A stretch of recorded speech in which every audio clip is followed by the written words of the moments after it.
हज़रत अबू बकर सिद्दीक़ रज़ी अल्लाह ताला अन्हु सिद्दीक़ अकबर रहमतुल्लाह का कुल और वंश। आपका शुभ नाम अब्दुल्ला, कुन्नियत अबू बकर, लक़ब उपाधि सिद्दीक़ और अलीक है। आपके पिता का शुभ नाम अबू कहाफ़ा और माता का नाम उम्मे सलमा है। आपका पारिवारिक वंश क्रम 7वीं पीढ़ी में जाकर जनाबे रसूलुल्लाह सल्लल्लाहु ताला अलैहि वसल्लम के वंश से मिलता है। आपका पारिवारिक वंश क्रम 7वीं पीढ़ी में जाकर जनाबे रसूलुल्लाह सल्लल्लाहु ताला अलैहि वसल्लम के वंश से मिलता है। 40 वर्ष की आयु में हज़रत रसूल मकबूज सल्लल्लाहु ताला अलैहि वसल्लम में नबूवत को विदित किया तो उसके कुछ ही दिन बाद हज़रत अबू बकर सिद्दीक़ रज़ियल्लाहु ताला अन्हु ने 37 वर्ष की आयु में इस्लाम स्वीकार किया।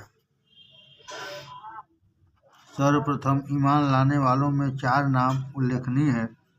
नबी अकरम सल्लल्लाहु ताला अलैहि वसल्लम की धर्मपत्नी उम्मुल मोमिनीन हज़रत खदीजातुल कुबरा रज़ियल्लाहु ताला अन्हा, हुजूर अकरम सल्लल्लाहु ताला अलैहि वसल्लम के चचेरे भाई हज़रत अली इब्ने अबी तालिब रज़ियल्लाहु ताला अन्हु। तीसरा हज़रत ज़ैद बिन हारिस रज़ियल्लाहु ताला अन्हु, हज़रत खदीजा रज़ियल्लाहु ताला अन्हा के स्वतंत्र किए हुए दास। हज़रत सिद्दीक़ अकबर रज़ियल्लाहु ताला अन्हु। और आपसे पता चला कि आप अस्काबे कुतल अवलून मुसलमानों में से हैं। हज़रत अली करमल्लाह वजहू जब ईमान लाए तो आप 10 वर्ष के थे। हज़रत अली करमल्लाह वजहू जब ईमान लाए तो आप 10 वर्ष के थे। इसलिए यह बात ठीक है कि महिलाओं में सर्वप्रथम हज़रत खदीजा रज़ियल्लाहु ताला अन्हु और बालकों में सबसे पहले हज़रत अली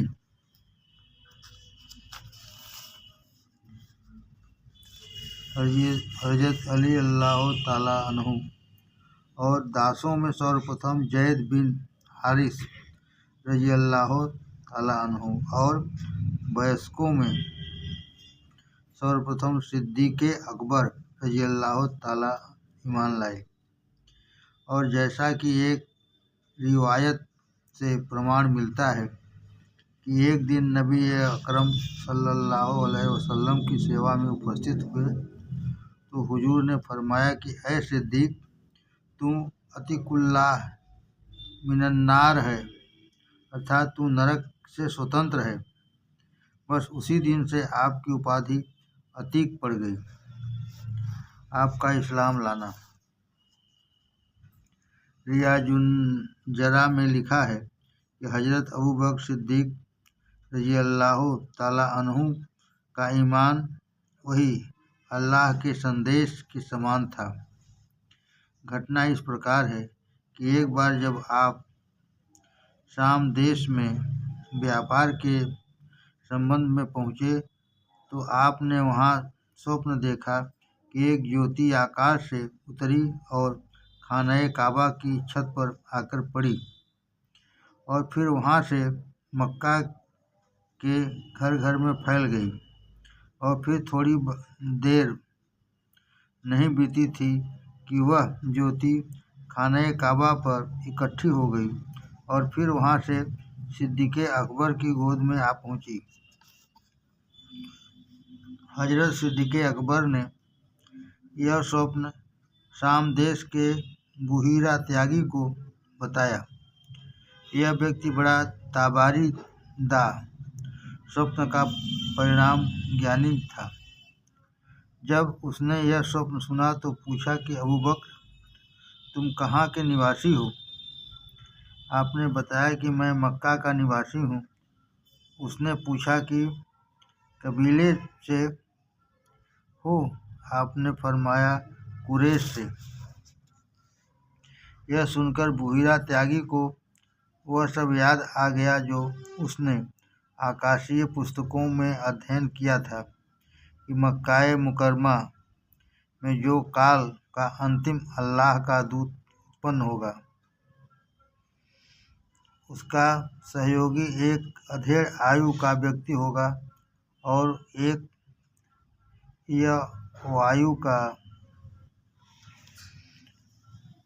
वह अधेड़ आयु का व्यक्ति इस्लाम प्रकट होने के समय उस अंतिम अल्लाह के नबी की बड़ी सहायता करेगा और उस नबी के साथ साथ भांति भांति के कष्ट भोगेगा। वह गोरे रंग का होगा और बड़ी विद्या और प्रतिष्ठानवान व्यक्ति होगा। उसके पेट पर और बाईं रान दोनों स्थान पर काले तिल होंगे। अतः जब बुहीरा त्यागी ने हुलिया मिला लिया और दोनों तिलों की तस्दीक कर ली तो कहा, ऐ अबू बकर, यदि अल्लाह ताला ने तुम्हारा स्वप्न सच्चा कर दिया तो मैं तुम्हें शुभकामना देता हूँ कि निकट भविष्य में तुम्हारे कबीले में ही अल्लाह ताला उस आखिरी नबी को जन्म देगा और तुम उस नबी के जीवन में भी उसके खलीफा होगे और तुम उस नबी के जीवन में भी उसके खलीफा होगे और निधन के बाद भी उत्तराधिकार का मुकुट तुम्हारे ही सर पर रखा जाएगा।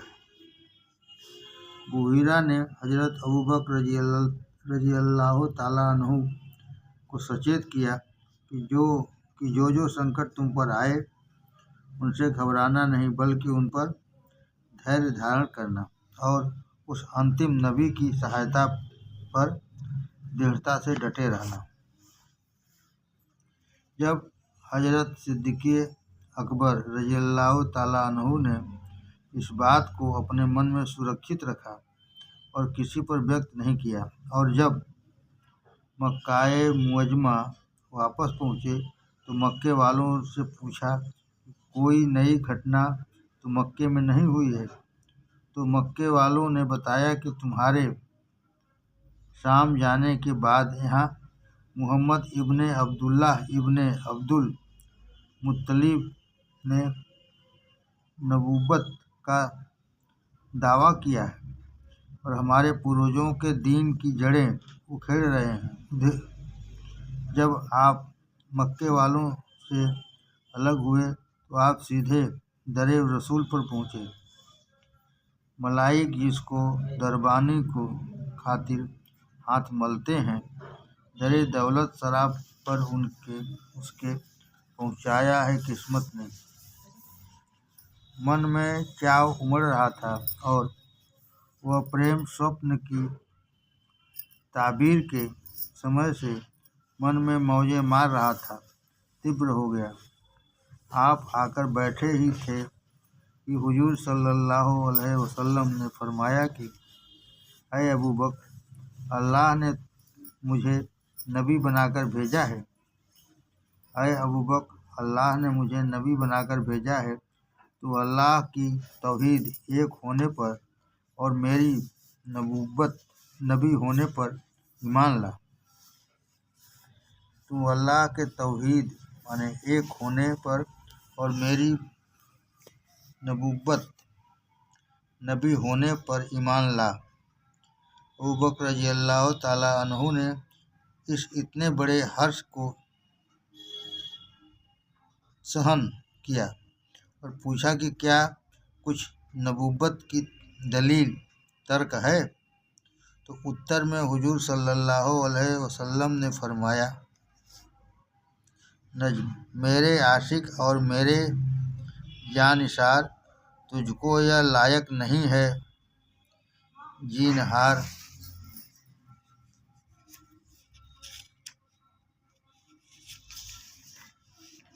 ऐ अबू बकर, ऐ मेरे मुनीस रफ़ीक, ऐ मेरे साथी, मेरे मुश्किल शफीक, तू मेरी सच्चाई की पूछे दलील। ऐसा दाना होके और ऐसा अकील, याद कर वो ख्वाब मुल्क शाम का, तूने जो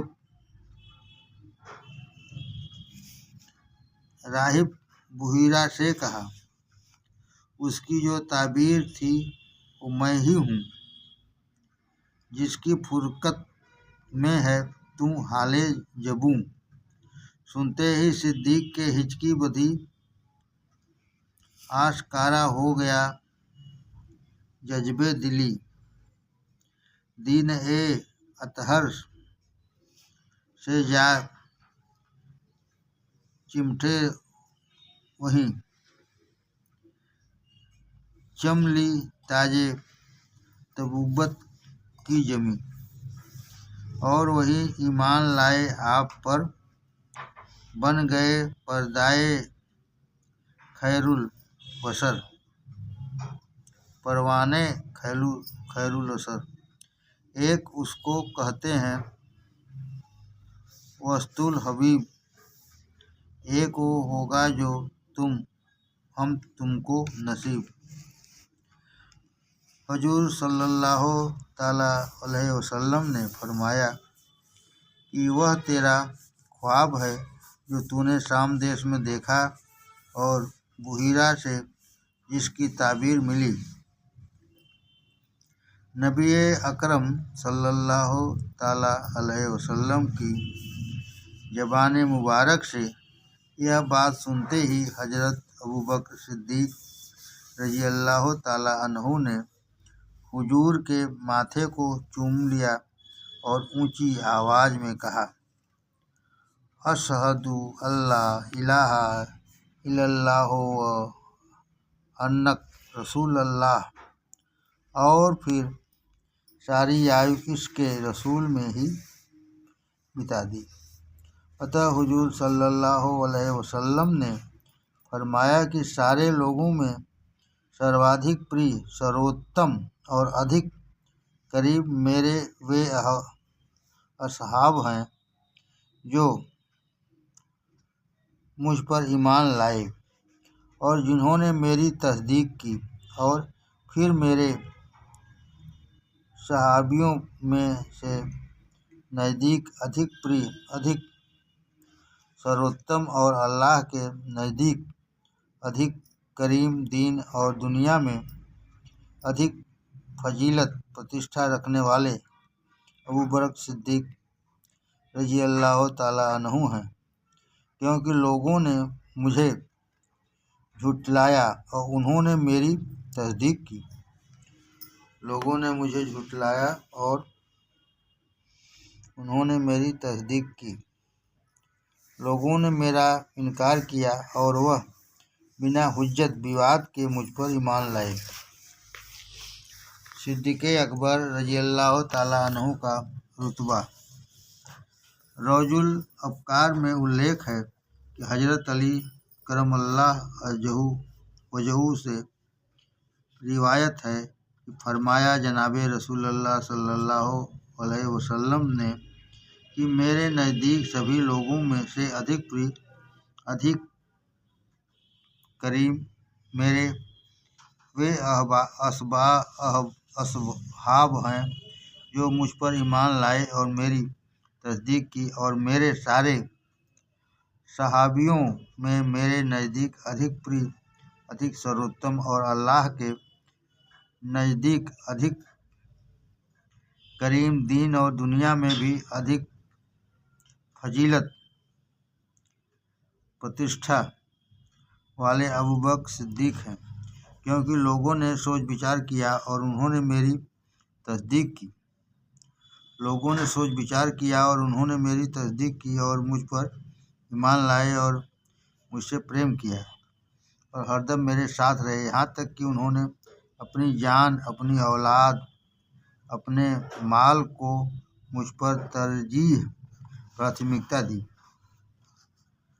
हुजूर सल्लल्लाहु अलैहि वसल्लम ने अधिक फरमाया कि तुम में से जो व्यक्ति मुझको दोस्त रखे उसे अबू बकर को दोस्त रखना चाहिए। तुम में से जो व्यक्ति मुझको दोस्त रखे उसे अबू बकर को दोस्त रखना चाहिए, और जो मेरी बुजुर्गी करना चाहे उसे अबू बकर की बुजुर्गी करनी चाहिए। जो व्यक्ति अल्लाह के दरबार में तकर्रब निकटता प्राप्त करना चाहिए उसे अबू बकर रज़ियल्लाहु ताला अन्हु की कृतज्ञता करनी चाहिए। वह मेरी उम्मत का मेरे बाद खलीफा होगा। वह मेरी उम्मत का मेरे बाद खलीफा होगा। फिर दौसुल आरिकीन में लिखा है कि एक दिन हजरत अली करे मल्लाह वजहू ने हजरत सिद्दीक के अकबर रज़ियल्लाहु ताला अन्हु से कहा कि ऐ रसूल खुदा के खलीफा, आप इस रुतबे को कैसे पहुँचे, यहाँ तक कि हम सबसे आगे बढ़ गए। तो आपने उत्तर दिया कि 5 बातों के कारण। पहला, मैंने लोगों को 2 प्रकार का पाया।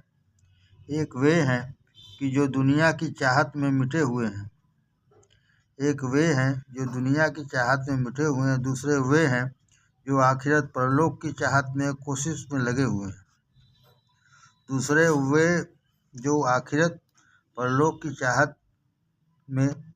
में लगे हुए हैं। मैंने आखिरत की चाहत में कोशिश की। जब से मैं इस्लाम में प्रवेश हुआ हूँ, कभी दुनिया का खाना पेट भरकर नहीं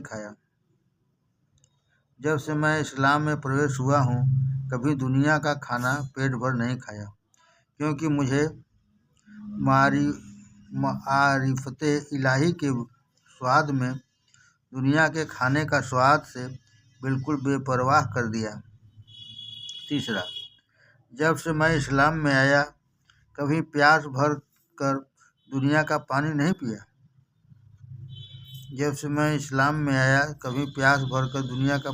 पिया। क्योंकि अल्लाह के प्रेम ने मुझे दुनिया के पानी के स्वाद से बेपरवाह कर दिया। चौथा, जब मुझे दुनिया और आखिरत के 2 काम पेश आए तो मैंने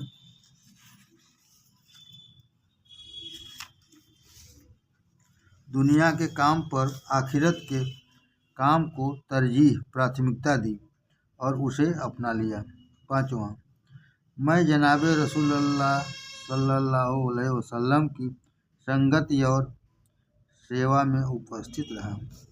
हजरत अनस रज़ियल्लाहु ताला अन्हु से रिवायत है कि हुजूर सल्लल्लाहु अलैहि वसल्लम ने फरमाया कि मेरी उम्मत को अबू बकर का प्रेम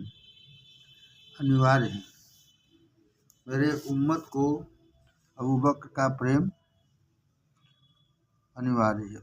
हिजरत में रफ़ीक़े गार।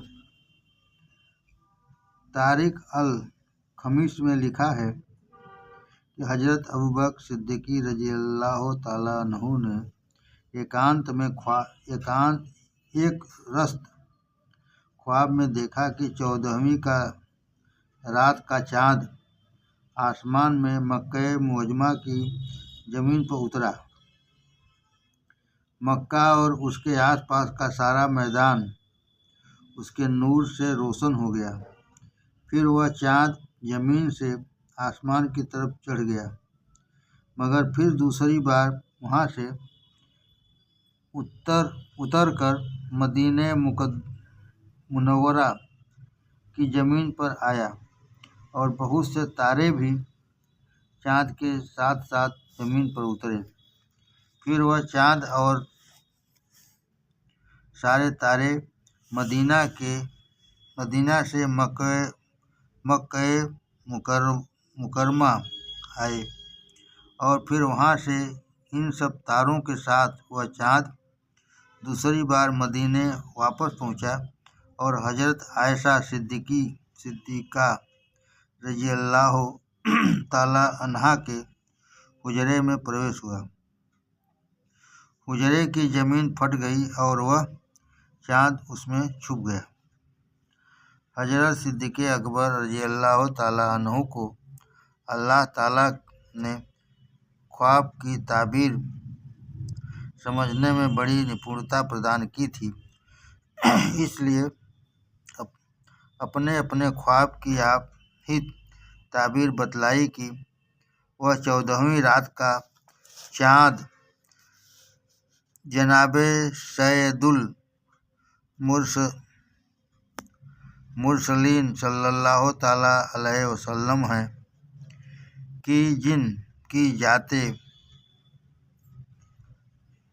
ग्रामी ने सबसे पहले मक्का मुअज़्ज़मा की ज़मीन को अपने नूर से जगमगाया और फिर हुजूर सल्लल्लाहु अलैहि वसल्लम मेराज की राख में आसमानों में तशरीफ़ ले गए और वहाँ से उतरकर मदीना मुनव्वरा तशरीफ़ ले जाएंगे, अर्थात मक्का से हिजरत करेंगे और फिर वहाँ से उन सारों के साथ अर्थात अपने बड़े असहाब रज़ियल्लाहु अन्हु के साथ मक्का मुअज़्ज़मा में विजेता बनकर प्रवेश करेंगे और फिर मदीना मुनव्वरा तशरीफ़ ले जाएंगे और फिर बीमारी की अवस्था में आयशा रज़ियल्लाहु ताला अन्हु के हुजरे में रहेंगे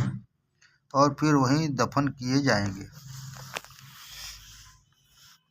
सिद्दीक़ अकबर रज़ियल्लाहु ताला अन्हु के इस ख्वाब की ताबीर इस प्रकार पूरी हो रही थी कि हिजरत से पहले ही उन्होंने यकीन कर लिया था कि एक दिन हिजरत करनी होगी।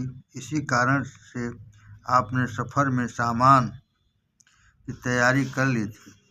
इधर यह परिस्थिति थी कि वही नाजिल होने, आकाश से अल्लाह का समाचार उतरने के 13 वर्ष तक मक्काए काफिरों ने हुजूर सल्लल्लाहु अलैहि वसल्लम को जो कष्ट दिए वह चरम सीमा को पहुँच चुके थे।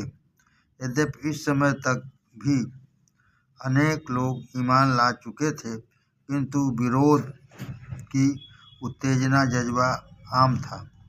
इसी बीच हुजूर सल्लल्लाहु अलैहि वसल्लम ने मुसलमानों को मदीने की ओर हिजरत का हुक्म दे दिया था और सहाबे किराम रज़ियल्लाहु ताला अन्हु धीरे धीरे मदीने जा रहे थे। हजरत उमर रज़ियल्लाहु ताला अन्हु भी हुजूर सल्लल्लाहु अलैहि वसल्लम के हुक्म से मदीना जा चुके थे। सिद्दीक़ अकबर रज़ियल्लाहु ताला अन्हु ने अनेक बार इरादा किया और हुजूर सल्लल्लाहु अलैहि वसल्लम को सलाह दी, किंतु प्रत्येक बार हुजूर सल्लल्लाहु अलैहि वसल्लम ने यही इरशाद फरमाया कि मुझे अभी हिजरत की इजाज़त नहीं मिली है, मैं अल्लाह रब्बुल इज़्ज़त के हुक्म के इंतज़ार में हूँ। इसलिए जिस दिन मक्का के काफिरों ने यह फैसला किया कि आज रात को आक्रमण करके आपका काम तमाम कर दिया जाए, उसी दिन हजरत जिब्रील अमीन तशरीफ़ लाए और हुजूर सल्लल्लाहु अलैहि वसल्लम के शत्रुओं के षड्यंत्र से पूर्णतः अवगत करा दिया और बता दिया कि आज रात को आप अपने बिछौने पर हजरत अली रज़ियल्लाहु ताला अन्हु को सुलाएं और हजरत अबू बकर रज़ियल्लाहु ताला अन्हु को अपने साथ लेकर मदीने चले जाएं। यह आदेश सुनकर हुजूर अकरम सल्लल्लाहु उसी समय जबकि दोपहर थी हजरत सिद्दीक़ अकबर रज़ियल्लाहु ताला अन्हु के मकान पर पधारे और सारी रात बिताई। हिजरत के आदेश की सूचना पाकर अबू बकर सिद्दीक़ रज़ियल्लाहु ताला अन्हु ने निवेदन किया कि हुजूर, मेरे माँ बाप आप पर बलि जाएं। यदि इजाज़त हो तो यह दास भी जनाब की रकाबें पकड़कर साथ चले।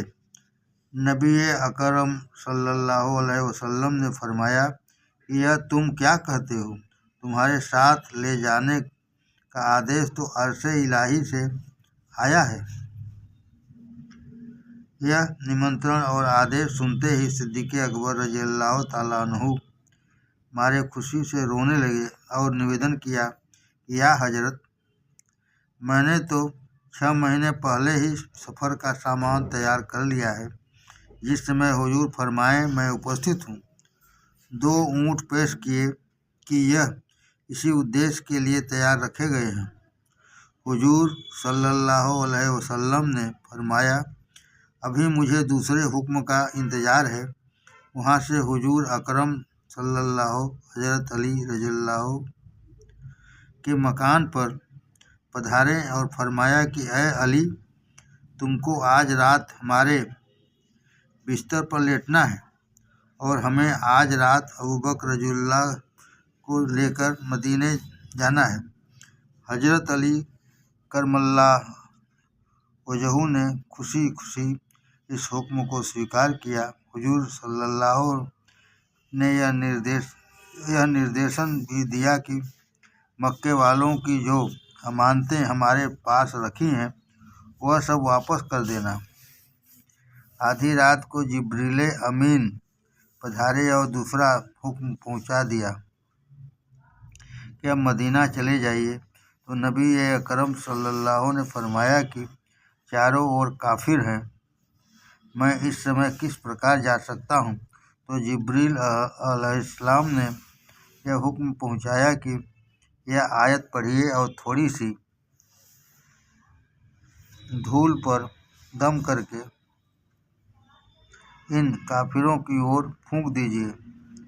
इन्ना जअल्ना फी अनारिहिम अगलालन फहिया इलल अज़काने फहुम मुकमहून व अजअलना बैने अयदीहिम सद्दन मिन खल्फिहिम सद्दन फअग़शयनाहुम फहुम ला युबसिरून। अर्थात हमने उनकी गर्दनों में तोप डाल दिए हैं, फिर वह ठोड़ियों तक अड़ गए हैं, जिससे उनके सर ऊपर को ढल गए हैं, और हमने एक आड़ उनके सामने कर दी और एक आड़ उनके पीछे कर दी, जिससे हमने हर तरफ से उनको घेर लिया, अतः वह देख नहीं सकते। अतः हुजूर सल्लल्लाहु ने ऐसा ही किया और थोड़ी सी धूल पर मुबारक आयतें पढ़कर दम की और वह मुट्ठी भर खाक काफिरों की ओर फेंक दी। यह एक मुट्ठी खाक 70 आदमियों के सर और आँखों में भरी, और अजीब बात यह हुई कि बजाय तकलीफ होने के उन सबको नींद आ गई। इस प्रकार अल्लाह रब्बुल इज़्ज़त अपने रसूल को सबके सामने से सलामत निकाल कर ले गए। हुजूर अकरम सल्लल्लाहु वहाँ से प्रस्थान करके हज़रत सिद्दीक़ अकबर रज़ियल्लाहु के मकान पर पहुँचे। सिद्दीक़ अकबर आपको साथ लेकर गारे सूर की ओर चले। रास्ते में हज़रत सिद्दीक़ अकबर रज़ियल्लाहु की यह दशा थी कि कभी दाईं ओर चलते कभी बाईं ओर, कभी आगे तो कभी पीछे, और ऐसा इसलिए कि करते थे कि हुजूर की कांटों आदि से कोई कष्ट न पहुंच जाए।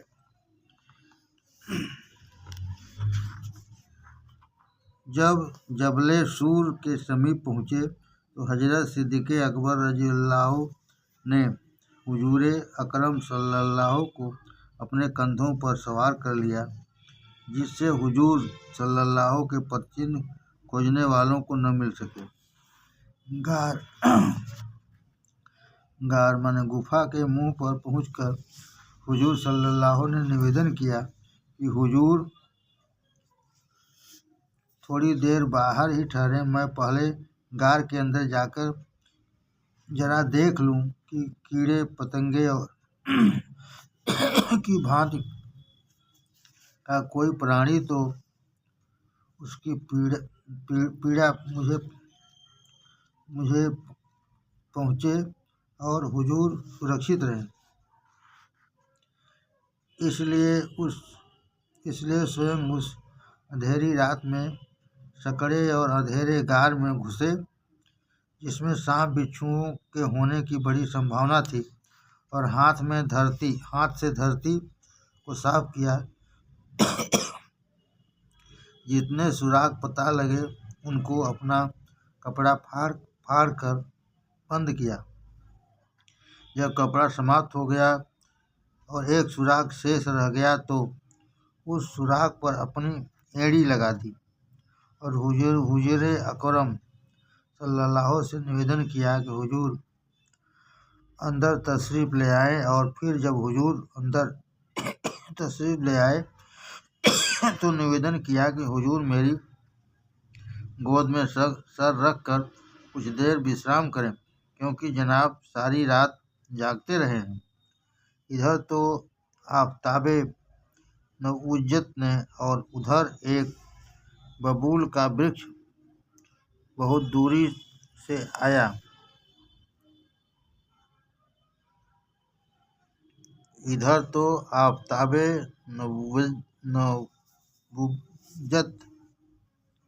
नबुव्वत ने और उधर एक बबूल का वृक्ष बहुत दूरी से आया और गार के मुंह पर छा गया।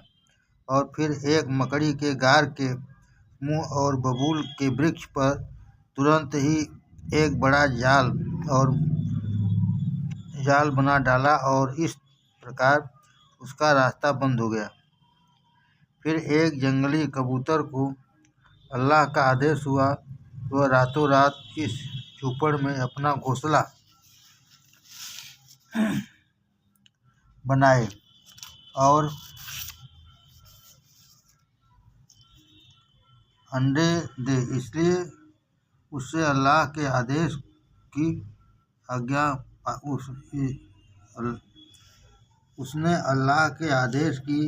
पालन की और रात में वो सब काम पूरा हो गया। हजरत सिद्दीक़ अकबर रज़ियल्लाहु से गार के मौके पर जो रफ़ाक़त प्रेम की भावना जाहिर हुई, उसका वर्णन इस आयत मुक़द्दसा में है।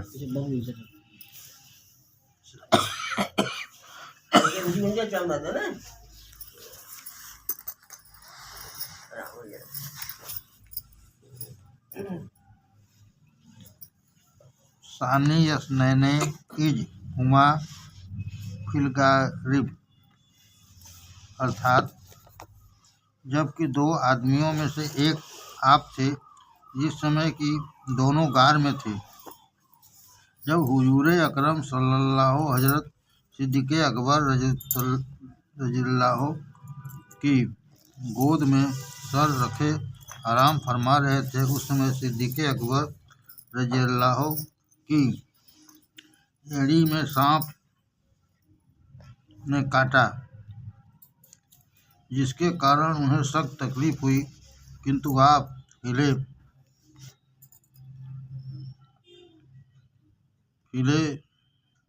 तक भी नहीं।